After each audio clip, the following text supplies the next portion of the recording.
Our next speaker is a senior cloud solutions architect and DevOps engineer for Griffon Online Safety Inc. He's always in keep on learning mode, enjoys sharing knowledge with others, and currently holds 6 AWS certifications. He finds blogging as a great way to share knowledge and writes articles on LinkedIn about AWS, Docker, Kubernetes, and much, much more. In this session, we will learn how to run three different types of application, namely Node.js, Python, and Go project inside AWS ECS cluster.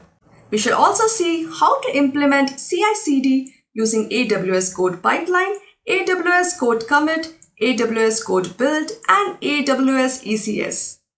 Coming to your screens right away is none other than Mr. Sandeep Das.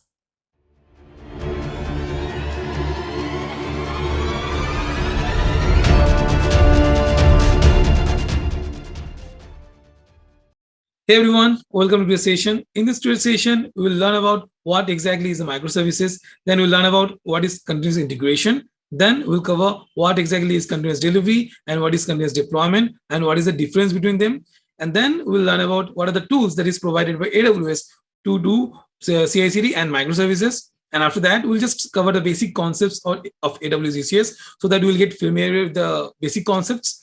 And then I'll give you a nice demo on the AWS CI/CD with AWS ECS. Okay, so let's get started. Now, so very first thing, exactly what is the microservices? So microservices architecture is a design approach to build single application as a set of smaller application. So each services run in their own processes, own communication with other services through well-defined HTTP APIs. We call it normal HTTP REST APIs, are the normal norms here. But now think about why even we need the microservices. So in monolithic services, all the processes, all the applications, all the like whatever the business case are run in a single in a single instance. But if something breaks, suppose one code breaks or say database breaks, entire application breaks, and that's a bad thing, right? So there is a one single point of failure. Now to tackle that, we have the microservices where each of the where each of the where each of the applications are running in their own threads, own business specific causes. Just as example, you have a e-commerce application where you have cart, you have the products showing and displaying, you have the payment. Now, instead of making all at a single application, just divide into separate things. For example, for the card, you have separate application. For the front end, you have separate application. For the payment, you have separate application. And that way you can achieve microservices approach here. Okay. Now we learn about the basic of microservices. Now, what exactly is the continuous integration? So continuous integration is a software development practice that where developers regularly merge their code into the central repository, after which automated tests are done and then the build happens. And the key goal of this continuous integration to find the bugs quicker, and let the developers know that there is a bug so they can fix quicker, and ultimately releasing the product early than the normal traditional systems. Okay. And here in the image, you can see how a normal CI/CD, normal CI process runs. So developers taking the code and this is go to the central repository, and then in the build server, the test gets run, and the final build get exported to the next step. Okay. Now comes to the phase of continuous delivery and deployment. Now there is two phases: continuous delivery and continuous deployment. Let's understand each one separately, and then we'll find out what is the difference between them. So what is continuous delivery? A continuous delivery of software development practice where code changes are automatically built, tested, and prepared for the release to the production. It expands upon continuous integration by deploying all code changes to testing environment and or to production environment after the build stage. When continuous delivery is implemented properly, developers will always have a deployment ready build artifact that has passed through a standardized test process. Now that is the continuous delivery, right? Now, what is the continuous deployment? So continuous deployment is a software release process that uses automated testing to validate if changes to a code base is correct and stable for immediate autonomous deployment to a production environment. Now, mark the word autonomous. In the continuous delivery, there was nothing autonomous, okay? Because all are happening in an automated way, but at the end, before moving the code to production, there is a manual approval needed, as you can see in the image. But in the continuous deployment, there is no manual stages needed. So first step is source. At the source get processed, then the test and build happens. And after the build has happened, it moves to the staging. Now, this is the up to staging is common for the continuous delivery and as for the continuous deployment. But for continuous deployment, if it's all passed and all good, then it will move to the production environment. But for the continuous delivery, there is a manual approval needed. And this is the main difference point between these two. After, let's say, QA or the release manager approve the release, then only that change will get moved to the production server. So this is what continuous delivery and continuous deployment. Okay.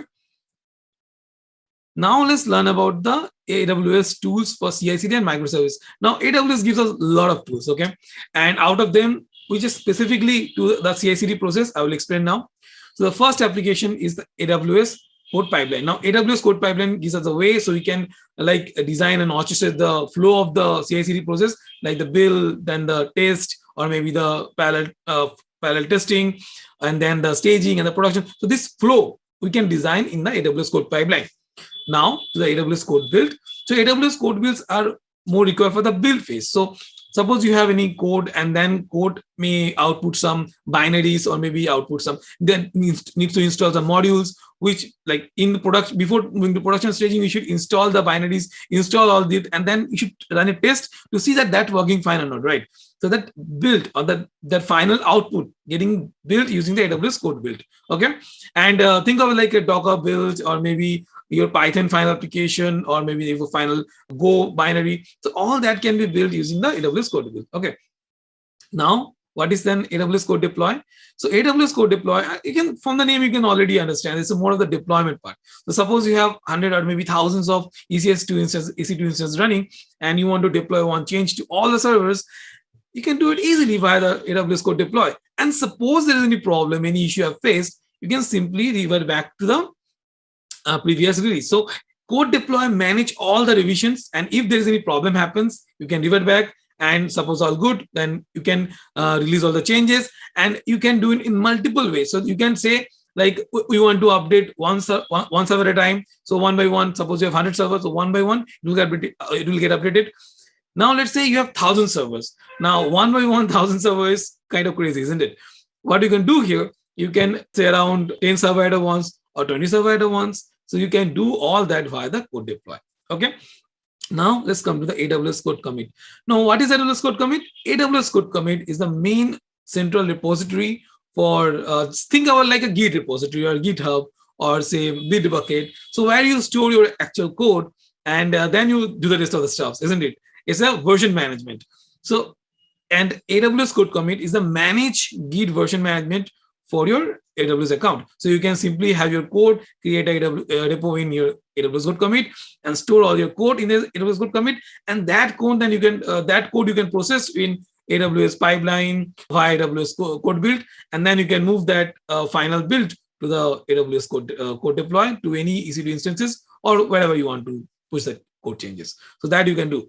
Now, what is CodeStar? So CodeStar is manage all these services. So under like 4 applications, AWS code pipeline, code build, code deploy, code commit, all fall under the CodeStar, and you can manage all that via the CodeStar.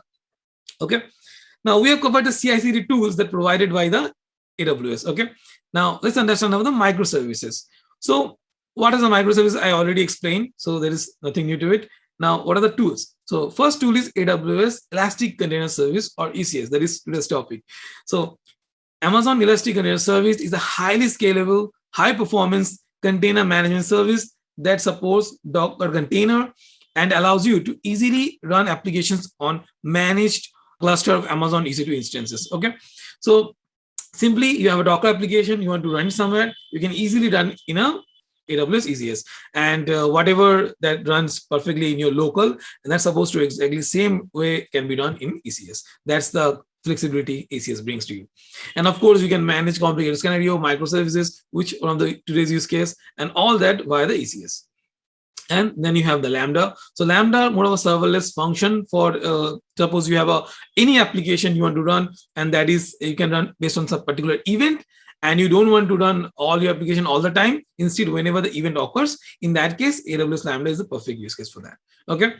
And see, there is no servers to manage. That is a name that why server is famous. Then you have no servers to manage. Only you suppose any event come and that requires the processing by any Lambda function, then the processing will happen, then the auto provisioning of server will happen, but you are not managing anything, all getting managed by the AWS on behalf of yourself. Okay. Now that we have covered what is microservices, what are the tools that are provided by the AWS for the CI/CD, and what is the other tools that AWS is providing for the microservices, let's understand what is ECS basic concept that you need to know before proceeding to the demo. Okay.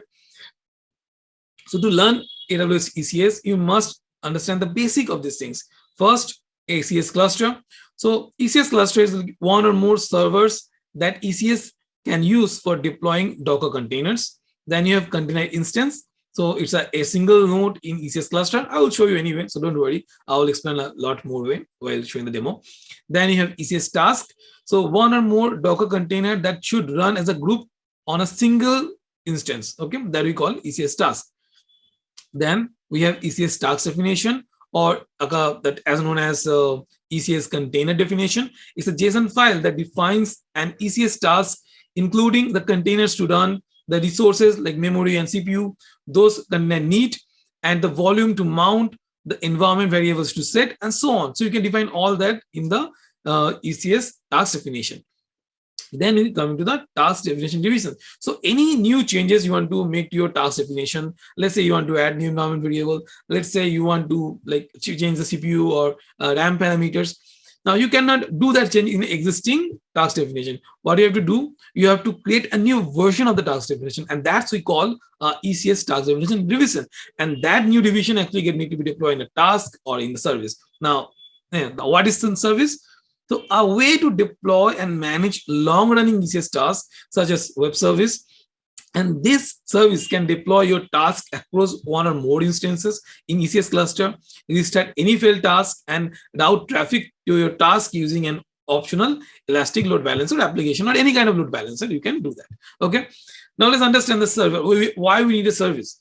Because a task can end and there is no way to start the task if you don't mention the lifecycle policies for that. So instead of running that way, you can create a service, and in the service you can mention how many minimum tasks should be running and what could be the maximum task. So if any fault happens, ECS service will automatically delete that or remove that, stop that task, and it will start automatically a new task to compensate for that. And in the same way, suppose you have two applications, two tasks running, and suddenly there is a high workload. If you set the auto scaling policies properly, you can simply scale out your application. And if there is no more load, you can simply scale down as well. So all these features is given by the ECS service. Okay. So now that we have covered the basic concept of ECS and basic of all that, let's now dive into the demo. So for the demo, we have three simple applications: one Node application, one Python application, and one Docker and one Go application.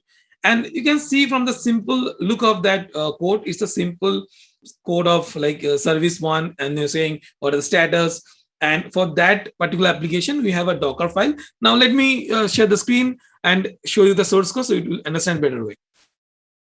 So our first application is the Node application. You can see here the Node app, and in that you can see we are running Express application. Now Express is a framework to run the Node.js application, and you are simply doing it, and you're running the code on 5001, and you can also supply the port number using the environment variable if you want it. Then the first, the root route, we are saying okay because we are not utilizing that anyway. Then we are defining services. Then what is the name of the service? So for our example, we are telling it as a service one. You can see this is a sample application, sample response from service one, Node.js app service version 1. And then just for the service status part, to make sure that it's kind of health check. So we are making sure that this application running fine. That's why we are giving status okay, and this gives a HTTP status 200. And then you are listening on that particular port that you have defined or that is applied for the applications, and it's running here. And you can see in the package only we have mentioned the Express.js and no more dependencies here. And then let's look at the Docker file. So for our purpose, we have mentioned we are using the Node.js version 14, and we are setting first the work directory. Then we are copying the package.json that I've just shown you at the moment, and then you are running the npm install, and it's installing all the dependencies. Then you are copying all the source codes, and then you are exposing port 5001, so that can be then the services can listen on this particular port, and then you are starting the Node.js application. Okay, so that what you're doing via the Docker image, and we create the image and then we push to ECR. I'll be showing you how to do that anyway. Now let's look at the other two applications, and then I'll show you in the Amazon console how to do it. Now let's look at the Python application. So here also the simple application, same architecture as the Node.js application. You can see services, then you are defining this service as service 2, and then you are saying this is sample response from service 2, Python app service version 1. And similar way, you can see here, you are also adding a status check so that the load balancer and the target group can know that this application is actively working fine and go ahead with that. Otherwise, it will kill the app and start a new task. Okay. And here also, you are running on the host and you are listening on port 5002. And let's look at the Docker file. So in the Docker file also, you can see we are utilizing the Python Alpine 3.7. Then you are mentioning like we're copying all the application, all the app. Then we are setting the work directory, and then we are running the pip install -r requirements.txt. And the requirements, let me show you that we are just installing the Flask, because in the index.py, you see in the top, we have imported the Flask, and you are running this web application using Flask. Just like for the Express for Node, here utilizing the Flask for the Python. Okay, so that's what you're doing here. Again, same way, just for the Go app, let's go and see. In the main.go, you can see again, same architecture. We're just specifying what are the HTTP module needed, what are the OS module needed, and all. And then we are creating the APIs like this. We are mentioning for the here the service 3. And then in the service 3, we are saying this is a sample response from service 3, Go app service version 1. So we defined all that now. And for this application, let's see the Docker file. So in the Docker file, you can see here, we're utilizing Golang 1.6 Alpine, and first we are creating work directory, then we are copying the mode, then the sum, and then you are installing all the modules that is required, then you are copying all the Go binaries, then we are making the build, and finally we are running the build that you have made. So Docker Go app. Okay, so we have all then this is the source code. It's very simple to run. Now let's jump in the AWS console and see how we can create all other resources to make this success. Now let's go to that. For that, let's first log in into AWS. And if you log in into AWS, you will see this screen. In this screen, first thing is to let's create the Docker repositories. So let's go to ECR. So that is the one, Elastic Container AS3. Click on that. And for now, we have already created all the repo. You can see it here, Go app, Node app, Python app. Let me show you how to create the repo first. So simply come to this, like I've clicked on the create repository, and then give the application name here. So let's say, for example, Go app 2. And then what you've done, just go down and click on the create repository. It will create the repository for you. I can see Go app 2, just for example. And if you click on the view push commands, and if you just run this command one by one, you will be able to make the build for any application and then push it to. So just to understand this command, like AWS ECR get login password is for the login. Then Docker build, then Go app to the app you want to build. And then dot, mention the current working directory. You can build the Docker application. You can build the Docker image. And then you should run Docker tag, then the repository application name, and then target with the remote repository, and you just simply tag it, and then we'll push the tags. So this all code the using you have made the build, right? And that Docker build image will get pushed to this particular repository. Now let me show you very quickly. So first copy this.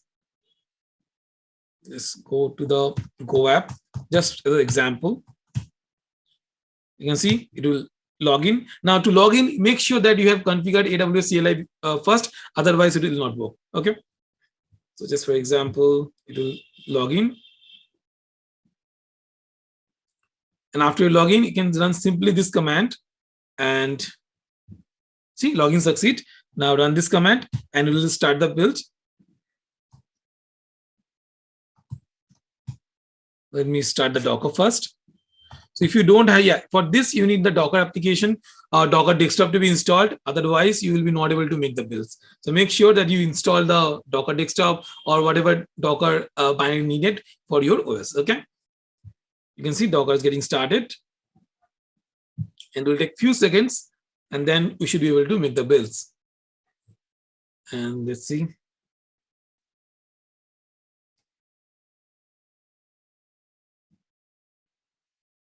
Okay, so Docker started. Now run, and you should be able to see is easily that build happens. And now you can simply tag that image with the remote build. Okay, and once you tag that build with the remote image tagging, simply push that by this command. So Docker push, then your account ID, then the Docker ECR, the region, and then the repo name, and then the tag. So simply push that. And once you push, it will be available in here. Okay. And similar way, I've already pushed for all the applications. So we have Go app. Let me show you. This is for Go app. And this is for the Node app. You can see latest images. And then we have the Python app. So I have already pushed the images. Now, after you're done with that, let's go to the ECS. You can see it ECS. Then click on the task definitions.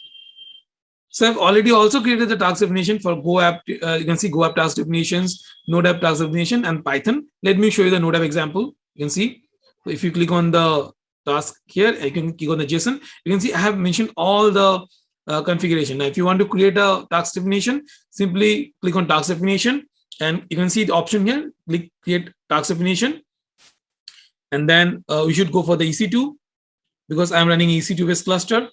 Then next setup, then give us any say sample task.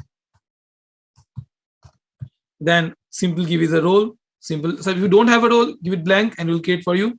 Then network mode, you should go for the bridge mode because you want to run like dynamic port mapping way.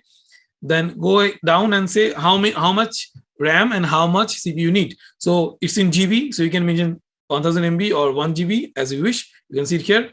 Or you can mention how much CPU you want. So for say we want 1024 unit, that is one CPU, and add a container. This is very important. You have to give all the container details here. So give us a container name, say sample container. Then give us the image repo. You can simply find the image repo. If you go to ECS, say Elastic ECR. Then wait for it to load. And if you see it here, repositories, let's say that Go app 2 we have created, we want to copy that image URI. Okay, it's not pushed yet, it's already in progress. So not a problem. Let's say Go app, just for example. And you can see here, copy URI, simply click on that. Once you do it, then you can come back here and paste the repository URI, okay? Then in the memory limit, let's give it a soft limit of say 600 MB. Now it's up to you. You already know how much application memory your application need, and you can put that value here. Okay, it's up to your application needs. Okay, now let's go down and you can see port mapping. Let's give it a 0. And here in the container port, now what is the port number that you expose for the Go app or any app that you want to run? So here is 5003. So simply copy that and paste here as 5003, and then go down. Now all others are optional, but I will say important here is CPU unit. Now if you don't mention the CPU unit, whatever you expand in the outer side, that will be here. But let's say we want to give us a hub CPU. Maybe you want to run a more container or DB container here. Go down and simply click on add. Okay, and if you create, click on the create, it will create for the you. Since we have already created for our applications, you can see here. Say just for the Go application I just shown you. So say this is our JSON, and if you see it's a builder view, like UI based. If you want to do, you can see we have given all that. So go, and we have given the name for the as a Go app container. Then for that Node app, we have given Node app container. Let's see, go down and see Node app container. So similar way, we have already added the task definition for applications. Now, what should be our next step? The next step is to create the cluster. So click on the clusters and simply, I have already created the cluster anyway. So let me first show you how to create the cluster. So simply click on create cluster, then select the EC2 Linux plus networking, then click on the next step, and let's give it a name. So microservices. So microservices CI/CD sample, just for example.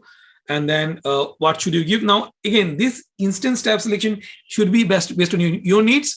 For my purpose, I will go with T3 large or maybe X large as your budget permits or your application needs. Let's say, I will say, because you're running 3 application, and for each application you might need dedicated resources. So I will say go with the 4 instances, so it can have some buffering for the CI/CD when it's running. A new instance will be created, so that buffering part you need at least 1 more instance. Okay, and here you can mention what that Linux to AMI, like what should be your EC2 AMI, and of course you only have one option, otherwise appreciated, so don't use that. So use the recommended one. And then say for your application, you already know how much volume or size or the your hard disk size you need. You can give that here. If you really need to do SSH, you can create your you can select your key pair here. Otherwise, just leave it blank. And I personally suggest to anyone to create separate VPC for your ECS cluster. But if you have any requirement to use existing, you can do that. Go down. You can give the default CIDR security group blocks allowed here, and you can, suppose you don't have any role, you can create new. But for, you can see, you can always create new. Go down, and if all good, you can simply click on the create, and then it will. And then once you create, you'll see this screen will come up where all the resources, so instance type, how many instances you have created, what is the VPC ID, what is the subnet ID, what is the VPC availability zone, everything, all data will be shown to you here. And once you're done, you can simply come back and just go to clusters. So, and you can click on the cluster that you created. And for this cluster, I've already created services also. So first service, GoApp service, where we are running the GoApp. Second is the Node app service, we're running the Node app. And the third one is the Python app service, we're running the Python app. But how to create services? Let me show you very quickly. Simply click on create. Then select the EC2, like what should be the launch time. Of course, since we created the EC2 based cluster, it will be EC2. And then what is the name of the service? Sorry, then what should be your task definition? So for here, we are utilizing, we created 3 task definition for Node, for Python, and for Go, right? So just for example, we create the Go and give what is the revision for you. If you create a new one, it will be always version 1. So let's say you have selected version 1, and then what is the cluster? So you will know that what the cluster created, that name you have to select here. Say service name, so sample node service. Okay, and number of tasks. You cannot have a space here, so remember that. So number of tasks, let's for example, we're running 1. Go down. There is 2 ways to deploy. So rolling update or blue green. If you not sure, if you don't have a bigger budget or you don't know the use case, not much sure, I will suggest go with the rolling update. But if you want to make sure like every time you do some deployment and all, and you create like backup infrastructure where you deploy first, and if that works well, make a DNS level change to automatically deploy the services. And this way the downtime will be very less. You can go for the blue green. Otherwise, if you're not sure about that, go with the rolling update. Then the placement templates. Again, if you want to show that wherever you have maximum memory utilization part, you can go with the memory. And if you're not sure what to do, simply explore all the option what it gives. And whatever you think is best, you can go for that. And after you're done, simply click on next step. And then you are giving option to application load balancer. Now, for your application load balancer, if you don't have any, simply go to AWS and search for EC2. Then go to EC2.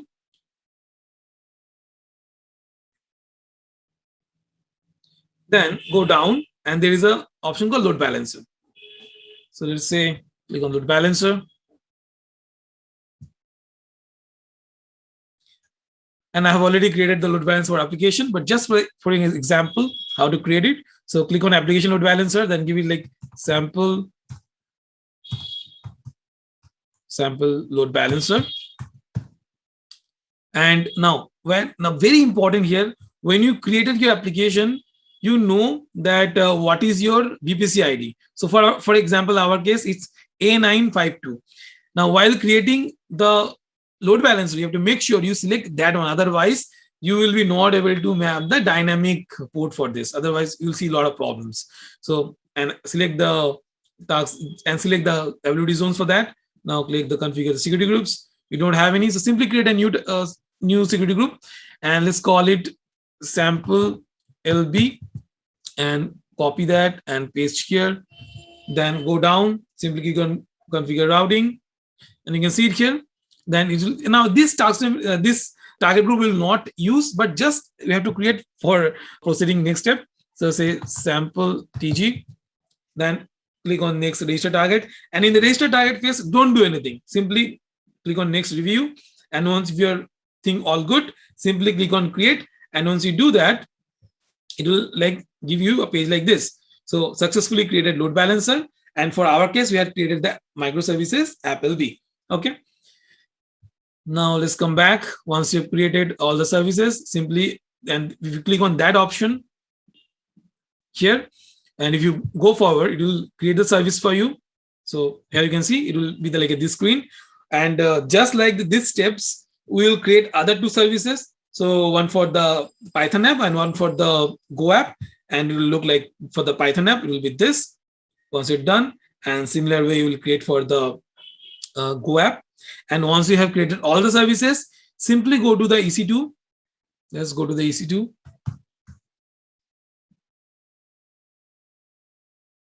And again, go down to the load balancer.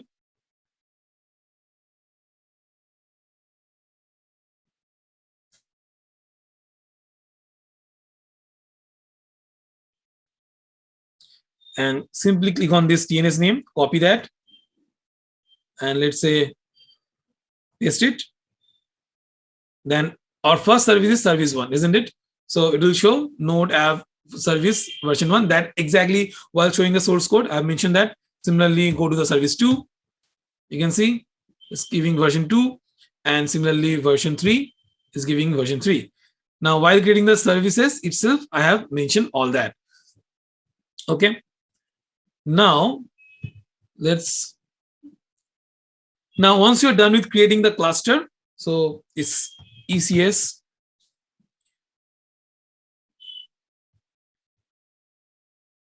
This cluster creation, and once the service is also created, now it's to the main CI/CD phase. So simply go to the code pipeline. So this code pipeline. Now for our application, I have also created all these pipelines. Now, if you want to create a pipeline, simply click on create pipeline, and then give the pipeline name. Say, for example, sample pipeline, and then go down next. Then choose the service provider. Now, then select the source provider. Now, what is source provider? These are the valid sources: AWS Code Commit, ECR, S3, Bitbucket, GitHub, and all. Simply, we have to go for the AWS Code Commit. Then it will load the repository name. Let's say we are creating for the Go app. So simply search for that particular repository. Now, if you are first, you have to create the repositories if you have not created yet. So simply go to code commit.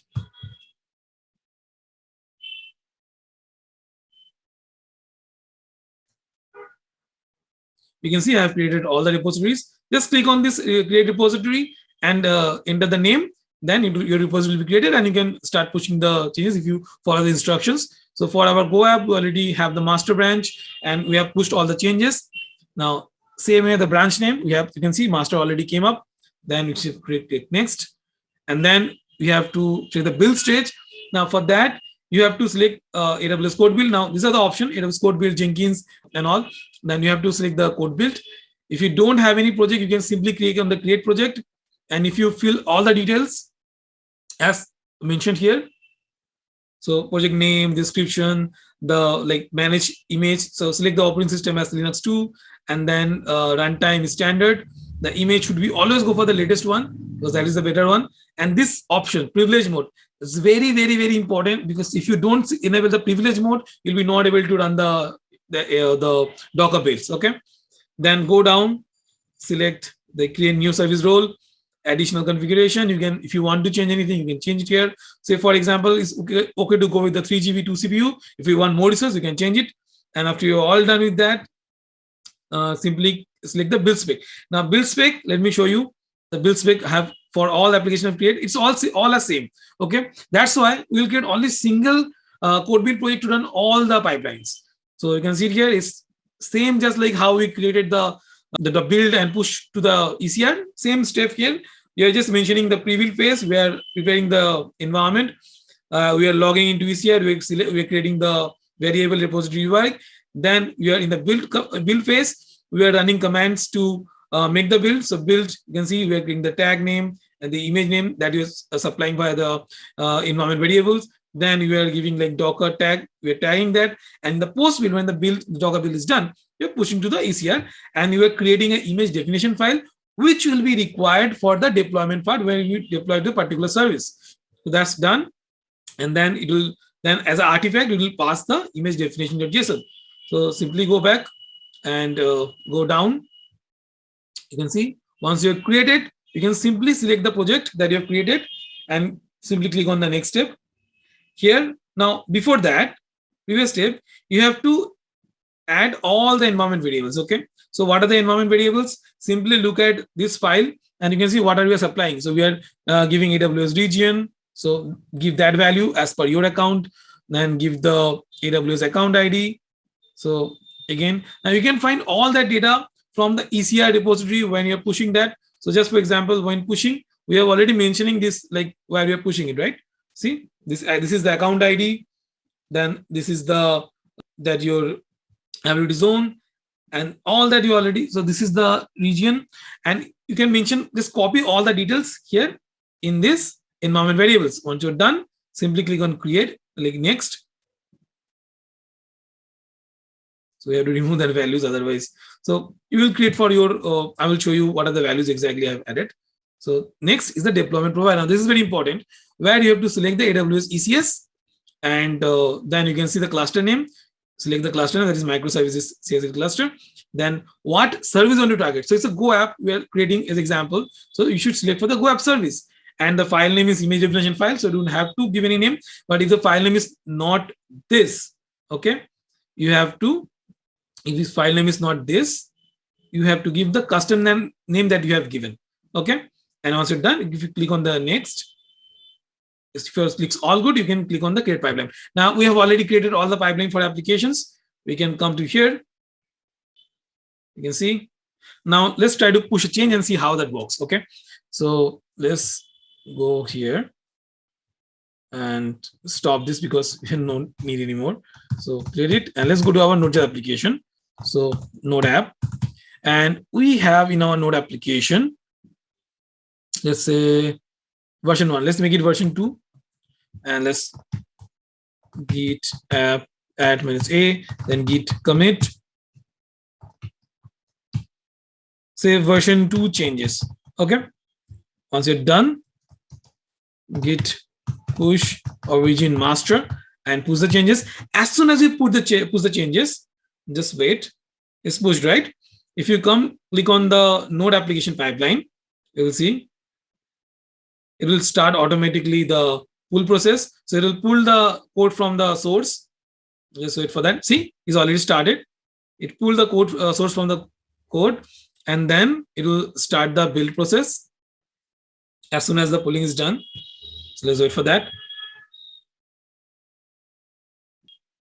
So you can see it will be like this. So it will pull from the, and then it will go to the build stage. And then after the build is done and the deploy is done, it will give like version will be version 2 like this. Okay. So this is sample is on the service 1, Node.js app service, and version 2. So this is how we can achieve the microservices CI/CD with AWS ECS that easily. Once you deploy it and that's it, you can just utilize the same resources again and again. Okay, and you can achieve the microservice based, and that way your application downtime will be very less. You can scale your application as much you like, and you can achieve the more scalability application and less fault. Okay, so that's it. I hope you like the session. Thank you.